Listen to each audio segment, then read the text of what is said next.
Terima kasih Bapa, terima kasih Tuhan Yesus, terima kasih Roh Kudus. Kami telah bersekutu dengan tubuh dan darah-Mu Yesus. Sebentar kami akan mendengarkan sebagian daripada kebenaran firman-Mu ya Bapa. Sebelum itu segala puji, hormat, syukur kami naikkan kepadamu Bapa, kepadamu Tuhan Yesus dan kepadamu Roh Kudus, karena Engkaulah Allah Tritunggal kami yang Esa.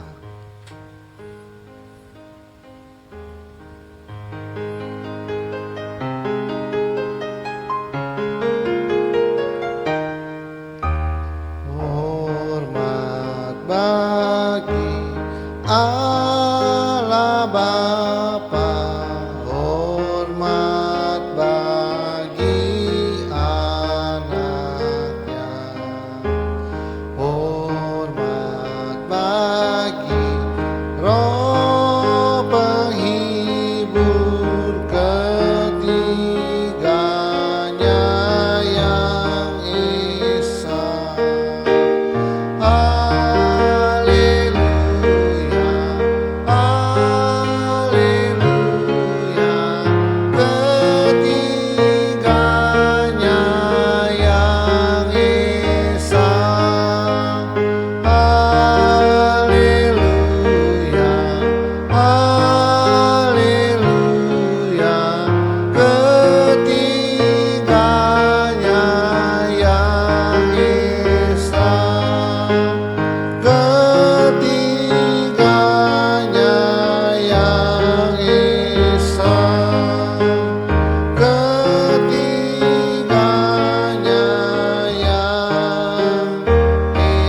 yang Esa.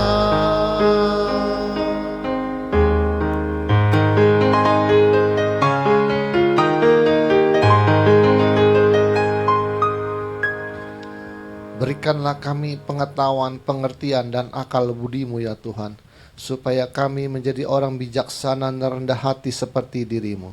Urapi hamba-Mu pada saatnya Bapa, Kau menjamal ya bibir hamba-Mu Roh Kudus, supaya apa yang hamba perkatakan menjadi kebenaran-Mu yang sempurna di akhir zaman ini Tuhan.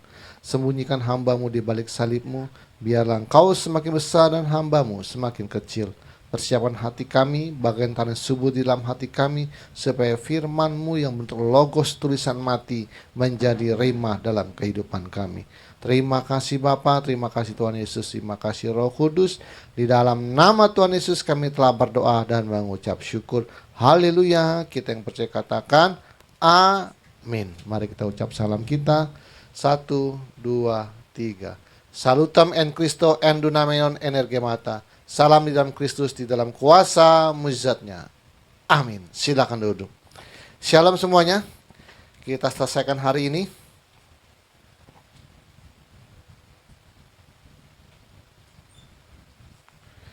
Kita berbuat baik itu kalau dihitung-hitung di hadapan Tuhan adalah seperti seorang najis, dan kesalahan kami seperti kain kotor. Karena apa?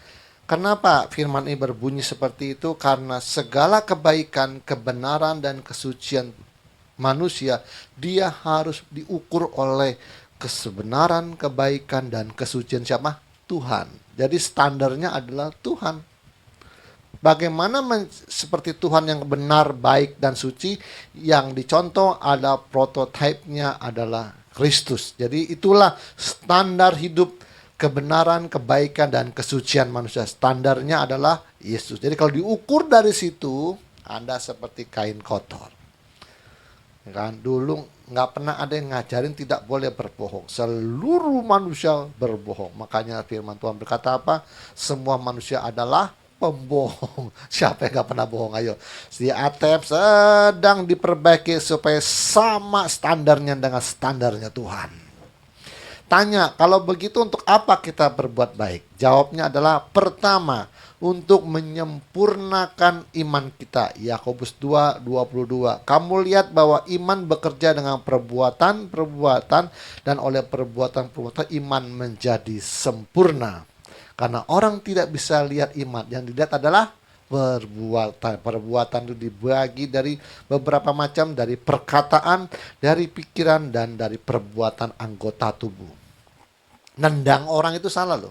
Karena engkau melakukan kesalahan melalui anggota tubuhmu. Nonjok orang itu salah. karena engkau melakukan kesalahan dalam perbuatan anggota tubuhmu. Mulutmu ngomong menyakitkan orang itu salah karena mulutmu telah melakukan pelanggaran. Pikiran yang suuzon itu juga salah. Karena pikiran yang suuzon ada melanggar firman-Nya Tuhan. Karena dari hati timbul segala pikiran jahat. Suuzon itu pikiran negatif, pikiran jahat, berprasangka buruk itu sama tuh. Pikiran jahat, suuzon, berburuk sangka, pikiran negatif itu sama itu semua. Kedua, untuk apa kita berbuat baik? Kita berbuat baik hukumnya wajib. Karena kita diciptakan serupa segambar dengan Tuhan Yesus. Jadi hukumnya wajib karena dia harus sama dengan penciptanya. Kalau orang bilang beriman tapi perbuatmu jahat, ya nggak sama dengan penciptanya. Tuhan Yesus baik, sudah sepatutnya kita juga baik. Tuhan Yesus mengampuni kesalahan kita, sudah sepatutnya kita mengampuni kesalahan orang lain. Tuhan Yesus murah hati, sudah sepatutnya kita murah hati. Kalau tidak sama dengan Tuhan Yesus berarti kita produk gagal. Ya, menang. Ya mudah-mudahan di akhir hidupnya masih sempat tobat. Kalau nggak sempat tobat ya Anda produk gagal, masuk ke Hades dulu di sana. Oke. Lalu kita berbuat baik melayani pekerjaan yang baik yang telah disediakan oleh Allah. Terus untuk apa kita semua berbuat benar, baik, suci, melayani Tuhan, melayani sesama, itu semuanya untuk apa? Dihitung sebagai pahala. Pahalanya itu dibagi beberapa macam.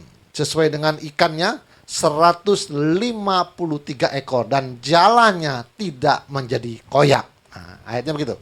Walaupun ikannya besar-besar, 153 ekor, tapi jalannya tidak menjadi koyak. Satu orang, artinya 153, satu orang memperebutkan 5 mahkota dari Bapa, Anak, dan Roh Kudus. 3 Tritunggal yang Esa. Jadi satu orang memperebutkan 5 mahkota dari Tritunggal yang Esa. Ikannya 153 ekor. Apa saja itu mahkotanya? Nah, ini saya terangin secara ngejelimet. Mahkota keindahan atau kecantikan. 1, ya, Crown of Beauty namanya. Dalam bahasa Inggris itu Crown of Beauty, mahkota keindahan atau mahkota kecantikan. Nah, saya nggak bahasa Inggrisnya nggak usah baca ya. Ada tulisannya Crown of Beauty. Karena iblis tidak taat dan memberontak kepada Tuhan, maka keindahan dan kecantikan telah musnah. Yesaya 28:11. Bagi mereka yang ketaatan telah sempurna, maka diberikan mahkota keindahan atau kecantikan. Ya kan, cantiknya tadi kan ada di Lucifer kan, engkau cantik. Nah, itu sudah musnah. Nah, dia nggak taat, makanya kecantikan hilang. Sekarang kalau engkau taat sempurna, maka engkau akan diberikan mahkota keindahan atau kecantikan. Nah, Crown of Beauty. Artinya yang tidak taat ya tidak dapat Crown of Beauty. Yang kedua, mahkota kemegahan. Crown of Splendor. You will be a crown of splendor, bahasa Inggrisnya. Nah, bagi yang banyak membawa jiwa-jiwa kepada Tuhan. 1 Tes 2:19. Boleh mau dibaca? 1 Tes 2:19? Enggak. Nggak usah ya. Mau apa yang mau buka? Nggak usah. Oke, 1 Tes 2:9 buka aja ya. Bagi yang mereka membawa jiwa-jiwa kepada Tuhan. Nah, buka aja deh, baca. Nggak enak soalnya saya udah tulis. Saya nggak pegang handphone soalnya. Ya. 1 Tes 2:19, bener nggak? Bagi yang banyak membawa jiwa dapat mahkota kemegahan atau Crown of Splendor. Kemegahan itu apa? Megah itu apa? Bangga. Janganlah memegah diri, ya bangga. Mahkota kebanggaan. Crown of Splendor. Oke, 1 Tes 2:19. Ya. Pegang mic di belakang. 1 Tes siapa? Siapa aja Caca juga boleh. Yo, oke. 1 Tes 2:19.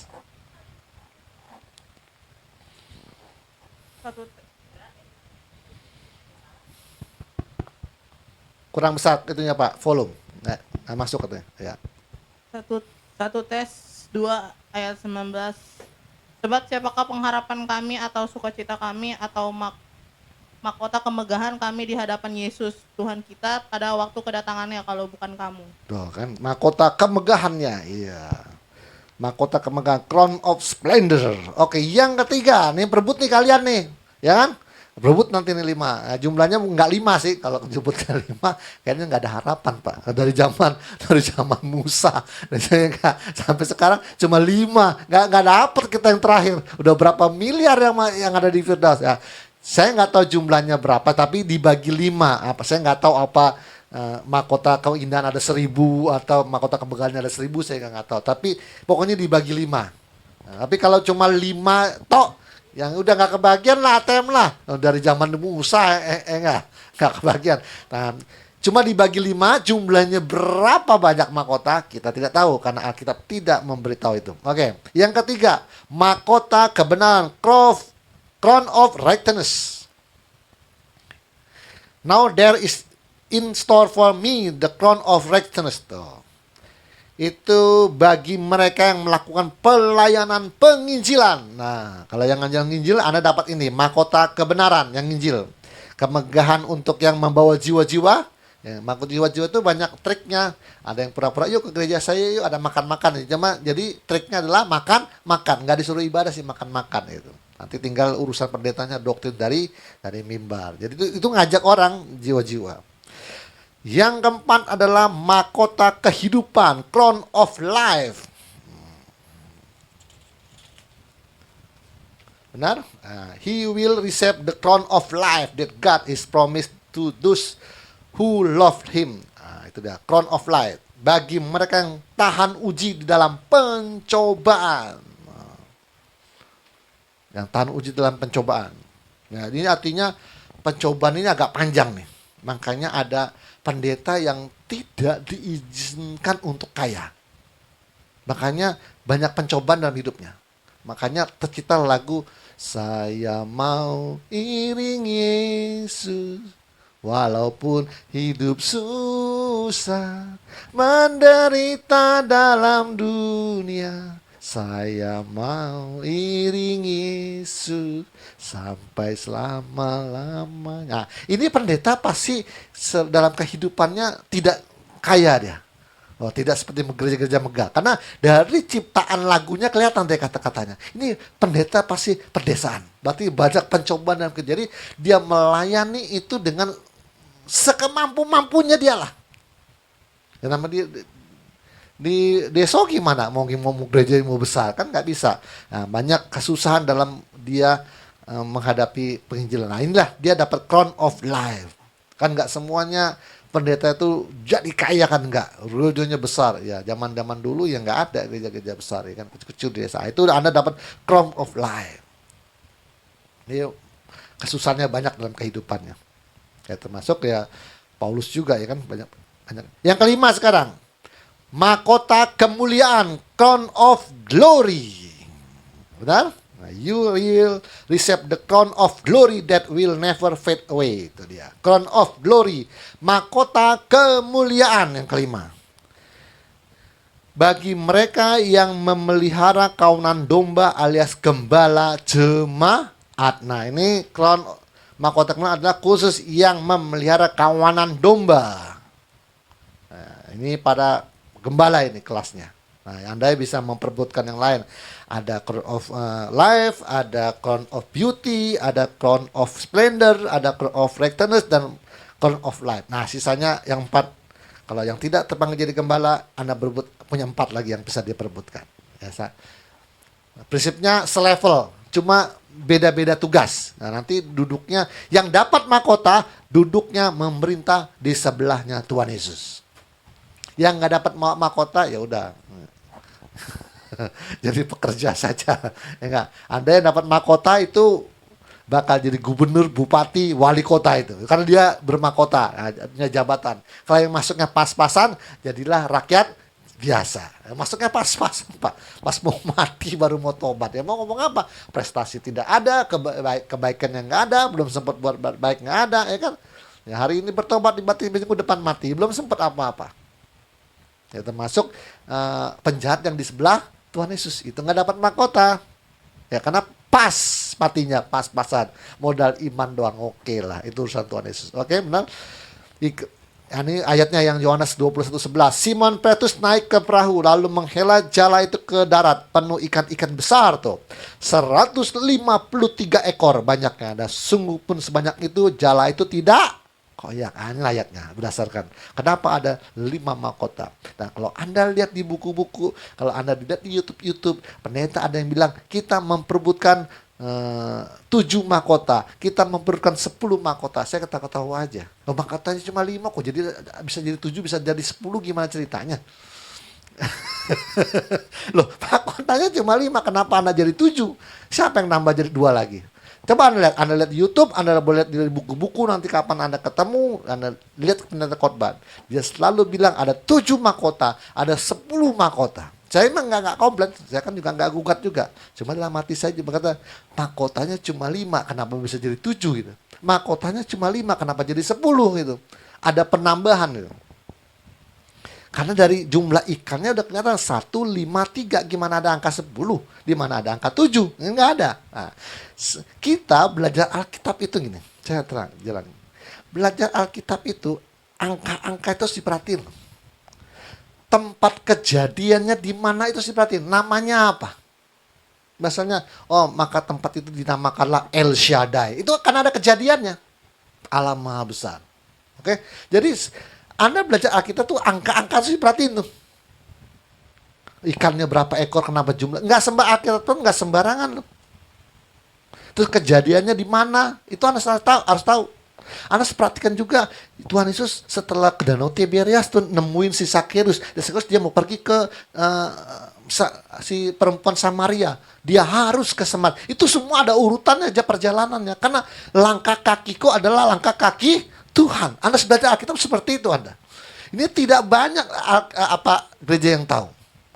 Ya, gereja tidak punya pengetahuan tentang ini. Ketika kasih tahu, langkah kakimu adalah langkah kaki Tuhan. Itu ada urutannya tuh. Kalau Anda bisa membongkar rahasia dapat hikmah dan Tuhan kenapa kamu ke sini terus ke sini terus ke sini terus ke sini gitu. Itu ada aturan mainnya. Tapi orang yang nggak ngerti ya khotbah seperti biasa aja. Oh, Tuhan Yesus hari ini ke Tiberias. Oh, hari ini Tuhan Yesus menemui Sakeus yang pendek terus dia naik ke atas pohon gitu. Ya nggak ada makna hikmahnya. Artinya apa nggak tahu gitu. Nah, saya belajar ini dari pendeta Romy Sertian, Master of Mystery. Itu setiap kejadian itu urutannya ada ceritanya. Angkanya nggak boleh salah. Tempat kejadiannya dinamain itu kenapa gitu. Nah, kenapa sampai Abraham itu membuat mezbah berapa kali? Ayo, ada hitungannya. Nah, Abraham itu ada kenapa disebut Allah Abraham, Ishak dan Yakub? Kenapa 3 doang yang disebut? Itu ada cerita, saya udah khotbah dulu. Udah lupa. Nah, kenapa Abraham tugasnya ini, terus si Ishak tugasnya ini, si Yakub tugasnya ini. Kenapa? Itu semua ada aturannya, nggak bisa sembarangan. Kalau Anda baca Alkitab kok bolak-balik, Anda akan berantakan semua. Contohnya, pada kejadian 1:26 itu baiklah kita menciptakan serupa manusia serupa segambar dengan kita. Tiba-tiba 1:27 lalu Allah menciptakan manusia, laki-laki dan perempuan yang segambar, tidak pakai serupa. Anda boleh lihat Alkitabnya. Baru nggak? Baru nggak nih? Nggak percaya? Buka 1:27. Nggak percaya? Nggak, saya buktiin. Ayo buka kejadian 1:27 coba. 1:26, baiklah kita menciptakan manusia serupa segambar dengan kita. Par 1:27, lalu Allah menciptakan mereka laki-laki dan perempuan yang segambar, nggak pakai rupa. Bener nggak? Coba. Apa saya salah baca? Bener nggak? Bener? Segambar, nggak pakai rupa. Benar? Iya. Diciptakanlah laki-laki dan perempuan. Benar? Langsung 2. Diciptakan laki-laki dan perempuan. Gereja yang ada itu dianggapnya pengulangan. Jadi kejadian lagi. Kejadian 27 coba. Kejadian 27 coba. Benar nggak? Kejadian 27 lalu Allah membentuk manusia dari debu tanah dan menghembuskan. Benar. Setelahnya 27, benar nggak? Benar. Ketika Allah itu membentuk manusia, benar kan? Gereja yang ada, ya, cara memahaminya bahwa kejadian 27 adalah pengulangan dari kejadian 1:27 itu enggak. Tuhan itu berurutan ceritanya. Nggak bisa Anda ngulang-ngulang untuk apaan? Emang kerjaan nenek tua yang kalau ngomong ngulang-ngulang. Tuhan tuh memang begitu, Pak. Udah linglung atau sudah mulai bude kata orang. Kalau ngomong ngulang-ngulang, enggak. Ada aturannya semuanya. Kejadian 1:26, baiklah kita menciptakan manusia serupa segambar dengan kita. Kejadian 1:27, lalu Allah menciptakan manusia laki-laki dan perempuan yang segambar. Enggak pakai rupa, enggak salah tulis. Itulah sepasang laki-laki Flintstone. Itulah rahasianya dibuka oleh siapa? Siapa? Teori Darwin. Nggak sampai ke sana. Saya tidak mengatakan manusia dari monyet. Enggak. Tapi memang ada manusia lain. Itu dia, laki-laki dan perempuan.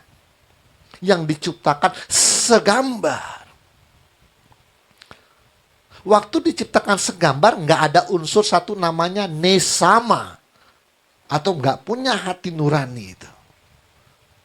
Lebih pintar sedikit dari monyet ini, rekam nggak apa-apa. Jadi Tuhan menciptakan sepasang manusia Flintstone.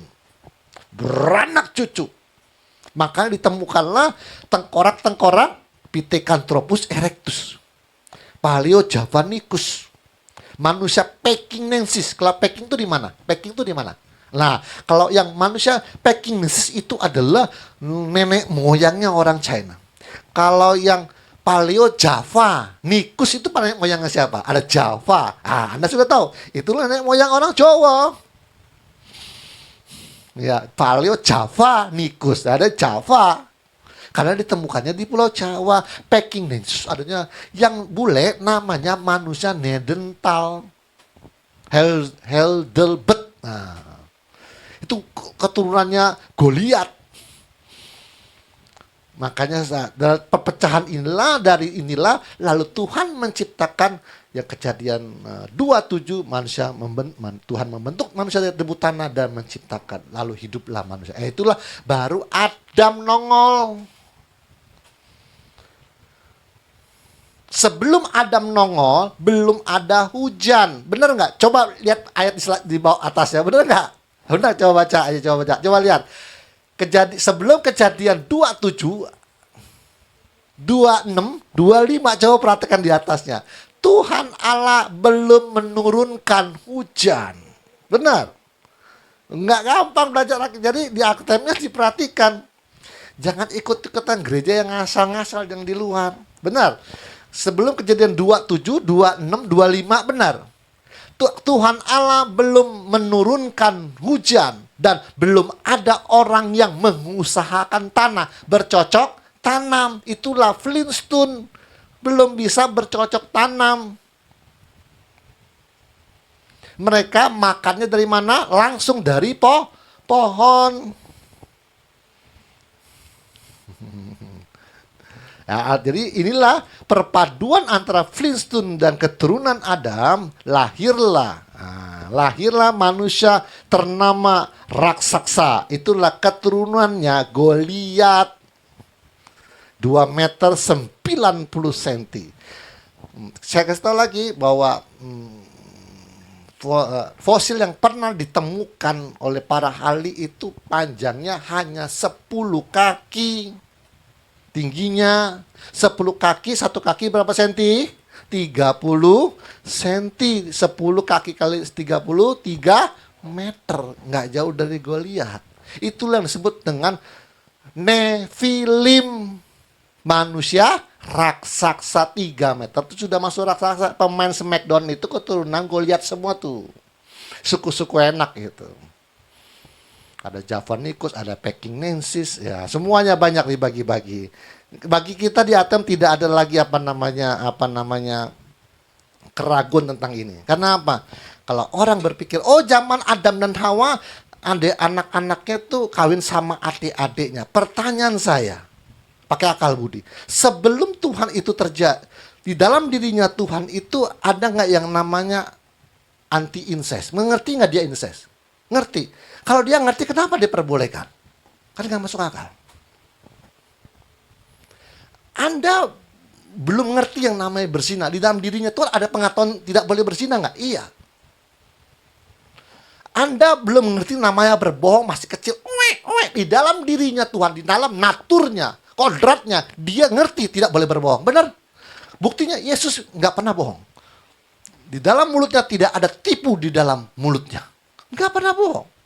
Seluruh pengetahuan ada berasal dari Tuhan. Anda belum masih bego, nggak ngerti-ngerti apa-apa. Seluruh pengetahuannya di dalam Tuhan. Bagaimana Tuhan yang maha tahu, yang tidak boleh incest. Oh ya, kita perbolehkan dulu incest. Menurut saya, orang yang percaya Tuhan yang seperti itu adalah orang yang tidak berakal budi.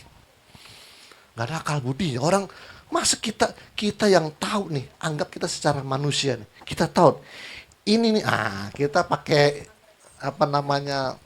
cloning. Seandainya seorang profesor clone DNA, dia tahu kalau saya gabungin dua ini incest nih. Ini nanti hasilnya buruk nih, bisa cacat lagi. Profesornya tahu, ilmuwan nih. Tetap dilaksanakan nggak? Enggak, karena dia tahu. Itu aja gampang. Sangat berakal budi, profesornya sangat berakal budi. Bagaimana Anda yang percaya Tuhan yang sangat berakal budi, oh ya, ini saya tahu incest, biarin dulu aja. Gitu. Kalah sama profesor loh. Sudah tahu nih cloning. Ini sama ini bisa cacat lahirnya nih. Dia nggak akan gabungin. Karena dia sudah tahu dia bakal cacat nih. Apalagi Allah yang maha mengetahui, sudah pasti terjadinya kerusakan gen dan kromosom jika terjadi incest. Pak, bagaimana dengan kejadian Lot? Ya, itu bukannya kemauan Tuhan. Memang ulah manusia. Itu aja. Apakah manusia di saat itu cuma mereka bertiga doang? Kan enggak. Yang lainnya memang Sodom dan Gomora mati. Kan pulang ke daerah lain kan masih banyak manusia. Kan matinya cuma di Sodom dan Gomora. Nah, tapi mau ngomong apa? Saya bilang, manusia tanpa peraturan Tuhan, tanpa undang-undang dibikin oleh Tuhan, tanpa perintah dan pengetahuan dari Tuhan, ya itulah manusia. Dia pikir nggak ada lagi laki-laki, bapaknya aja kita sikat juga, kita bikin mabok. Karena nggak berakal budi, nggak punya pengetahuan. Anda jangan ikut-ikutan masuk dalam zaman itu. Orang-orang sekarang yang suka ikut-ikutan, yang sesuatu yang dilanggar Tuhan. Oh Pak, zaman sekarang udah biasa Pak. Sekarang lagi tren apa? Orang kalau nikah nggak beranak-beranak bininya, dia bilang aib, dia bilang. Benar deh. Tapi kalau belum nikah, tapi kumpul kebo cepat punya anak, bangga masuk medsos. Coba dulu. Saya juga dari dunia kebalik dunia ya. Gak percaya? Anda boleh lihat. Sekarang lagi tren begitu. Jadi kalau Anda menikah nggak beranak-beranak, itu dianggapnya aib. Netizen pada komen, wah mandul tuh, wah gini nih, gini. Oh lihat komennya. Tapi suatu ada seseorang artis yang tidak nikah, tiba-tiba punya anak. Wah, selamat ya Tuhan, selamat ya. Anaknya lahir dengan sehat. Oh, di post semuanya. Kadang-kadang sebagian adalah orang Kristen. Yang ngomongnya kalau mewah itu meva. Ngenal nggak?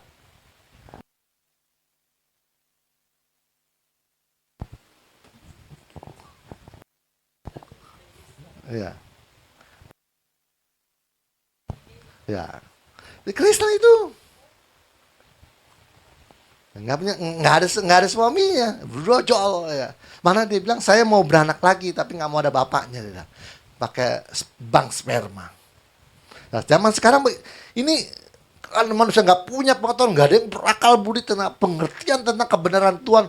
Ya hidupnya masuk dalam zamannya Sodom dan Gomora, mau-maunya dia aja. Yang resmi nggak punya anak dianggapnya aib. Yang nggak punya suami bisa brojol, anak bangga dia masuk netizen, selamat ya gitu. Yang hebatnya Tuhan memberkati, ya ini yang hebat ya. yang hebatnya ini Pak, yang hebatnya siapa tuh yang komen yang begitu tuh, ya kan kita udah tahu ya. Saya di ATM walaupun saya ini agak lama gerejanya jalannya, saya tidak izinkan aja di ATM. Saya merombak seluruh kekristenan, Kristen yang sangat berakal budi. Oke, Oke, 153 itu ada memperebutkan 5 mahkota. Bila jumlahnya di hasil nih, 153, kalau hasilnya di jumlahnya berapa? Tuh, 9. 9 artinya Anda mendapatkan nilai terbaik dari Tuhan Yesus bila sampai Anda mendapatkan mahkota. Nah, Anda kalau sampai dapat mahkota itu nilainya 9. 153 totalnya berapa? 9. Nilai Anda 9. Makanya abang saya waktu sekolah di SMA ranking 1, ranking 2, ranking 1, ranking 2 ya. Nilainya sampai waktu ambil raport bapak saya dipanggil ya. Dia bilang begini, "Pak, ini raport sebenarnya saya mau isi angka 10 semua ini. Dari atas sampai bawah. Karena anak bapak pintar bintang kelas. Tapi karena murid tidak boleh lebih pintar dari guru, saya isi angka 9 dari bawah sampai atas." Karena 9 adalah angka yang terbaik ya. Saya pikir benar juga. Kita kan nggak bisa melebihi Tuhan Yesus. Jadi 9 cukup, jangan 10 Pak. Makanya 153, 9 total. Nilai Anda 9. Kalau di depannya 9, ke belakangnya itu nggak masalah. Kalau Anda dapat nilai 9 dari Tuhan, ke belakangnya angka apapun nggak masalah. Benar? Mau dikasih nolnya 6 kali jadi 9 juta. Benar? Kalau yang penting depannya 9. Kalau depannya 0 ini masalahnya ini. Dikasih angka berapa ke belakang. Satu pun nggak nyampe 0,11, 0,999, 0, kan masalah yang kalau Anda di hadapan Tuhan tuh tidak punya pengetahuan, kosong sama sekali, berjalan semau-maunya dewe, ya enggak? Dunia terbalik, cungkir balik dengan kesontoloyoan Anda dan banyak netizen bangga dengan Anda. Di mata Tuhan Anda tuh 0. Terserah secara duniawi Anda dapat 9 ke angka 8, wah hebat, terserah. Tapi depannya udah mata Tuhan tuh 0. 0,999, 0,888, 0, 1 aja nggak sampai. Oke. Semua pengetahuan ini dijamin oleh Tuhan Yesus dan akan menjadi kenyataan melalui iman hingga Tuhan Yesus mengulangnya sampai 3 kali. Wah, nih. Semua pengetahuan ini dijamin oleh Tuhan Yesus dan akan menjadi kenyataan melalui iman hingga Tuhan Yesus mengulangnya sampai 3 kali. Anda nggak perhatikan?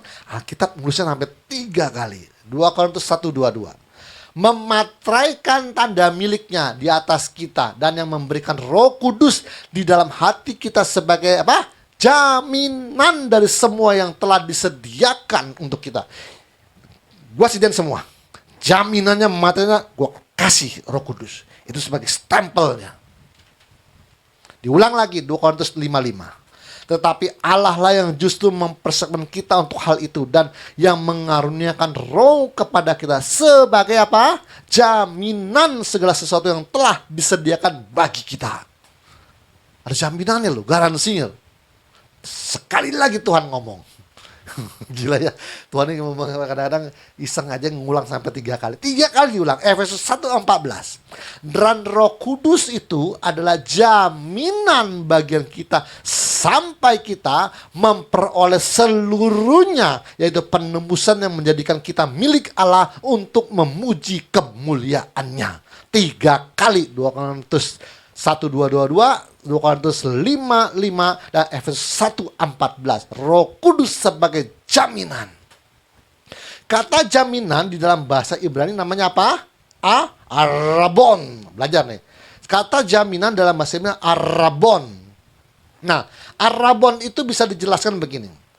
Orang Yahudi kalau mau beli sebidang tanah, sebagai tanda jaminannya adalah si pembeli membawa karung dari rumahnya, lalu tanah yang mau dibeli dicangkul dan diisi ke dalam karung dan dibawa pulang. Jadi si pembeli mendapat sebagian dikit dari tanah yang dibelinya. Nanti setelah pembayaran telah lunas, maka si pembeli akan mendapatkan seluruh tanah yang dibelinya. Ini adat.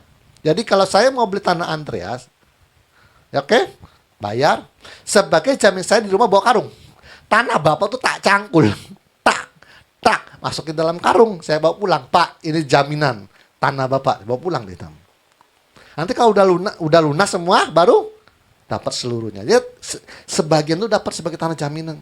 Nanti udah lunas, baru semuanya milik bapak. Oke, terima. Begitu. Nah, itu adalah gambaran dari sorga. Terakhir ya, kita pulang. Apa artinya? Sebagai jaminan bahwa sorga itu nyata dengan Roh Kudus sebagai materainya. Apa sih buktinya? Saya ambil sedikit tanahnya, saya ambil dikit. Nanti kalau udah lunas saya dapat semuanya, saya cangkul bawa pulang dulu. Dikit dulu sekarung. Oke. Sebagai bukti bahwa di surga tidak ada sakit penyakit, Tuhan Yesus memberikan sedikit mukjizat kesembuhan di dunia ini. Nanti kita akan mendapatkan seluruhnya. Nangkap? Oke. Anda sakit, talanang sembuh sedikit, baru sekarung gitu.